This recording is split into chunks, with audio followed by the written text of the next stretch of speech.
As you're seeing, Spanish government's looking forward to raise inheritance and gift taxes here in Spain. In this video, I'll explain what exactly this means and how you can protect yourself. Before we start, let me give you a bit of political background so you know what's going on.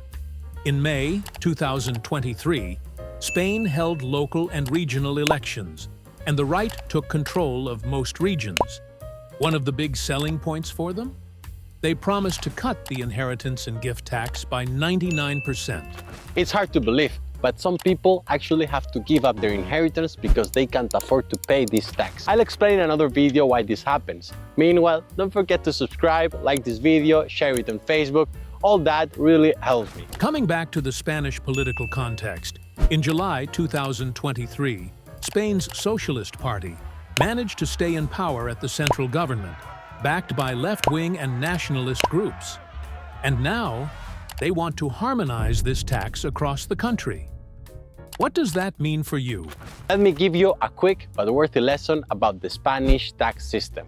We've got state, regional, and local taxes. Inheritance and gift tax is a state tax but delegated to the regional governments. This means the central government regulates it, but every region can apply its own discount and rates. This is something completely legal and backed up by the Constitution, specifically in Articles 156 and 157. These articles give the regions the power to handle and collect certain taxes, such as the inheritance and gift tax. If the government does what they say they will, regions like Madrid or Valencia, where the tax is almost wiped out, won't be able to offer those kinds of breaks anymore. Meanwhile, regions like Asturias, governed by Spanish Socialist Party, keep the tax in full force. And trust me, it's not cheap. Now, how can you protect yourself from the government haunting you? These are two strategies that myself or other tax advisors would recommend you for this, but like everything, they are not perfect. So I'll be explaining what are these strategies, the pros and cons. After that, if you've got any question on your specific case, feel free to contact me or my father. You'll have the information here and we'll study your case. Let's go to it. Make a donation that anticipates your inheritance as soon as possible. It took me some time to think which is the best way to communicate this. I think giving you examples and explaining few concepts when needed is the best. Let's say you're in Alicante. Let's say you're specifically in Moraira and Denia, where we actually have our offices. It's not on purpose. Let's say this parent gives their child a property worth 800,000 euros. This child would pay actually almost nothing due to the 99% reduction offered by the region. I wish this was the perfect solution, but sadly it's not. However, the parent, the donor, might still face a significant capital gains tax liability. I think it's time to give you the second quick but worthy lesson about the Spanish tax system. Hey there, I'm not sure if you noticed, but it was getting darker and darker, so I had to pack everything up and come back to the office. What I was saying was that capital gains tax is a part of the personal income tax, which in Spain is called IRPF.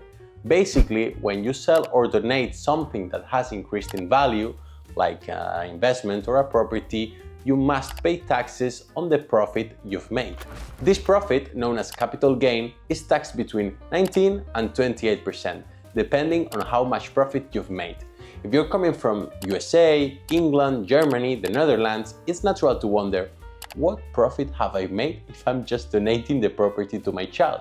And yes, you're right, it seems counterintuitive. But here is how it works in Spain. Even though you haven't sold the property or received any actual money from it, Hacienda, Spanish tax agency, creates a fiction where they treat this donation as if you have sold it at its market value. Let's say, for example, that you have bought this house 20 years ago for 200,000 euros and you donated to your child when it cost 800,000 euros.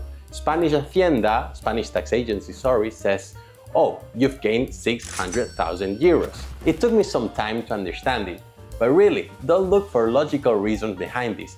It's just how Hacienda maximizes tax revenue. In short, no profit on your pocket, but a taxable gain on paper. So what's the conclusion? When this could be a good option for you? Let's say that you bought a house in Spain last year and the value of it hasn't appreciated much. In this case, it could be an interesting move.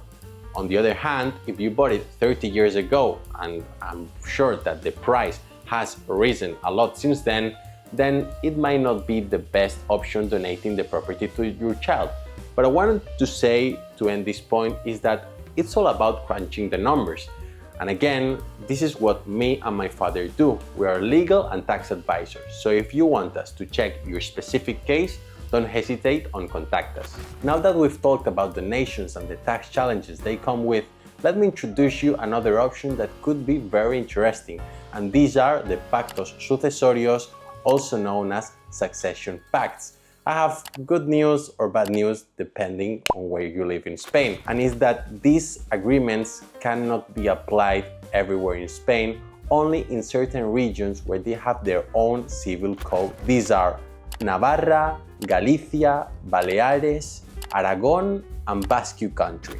Essentially, in these regions, succession pacts allow the donor to transfer the assets without having to pay capital gains tax on the property's value increase. Unlike donations, there's no difference between the purchase price and the current property value. But there's a catch. In July 2021, the anti-fraud law introduced some restrictions that prevented these agreements to be exploited.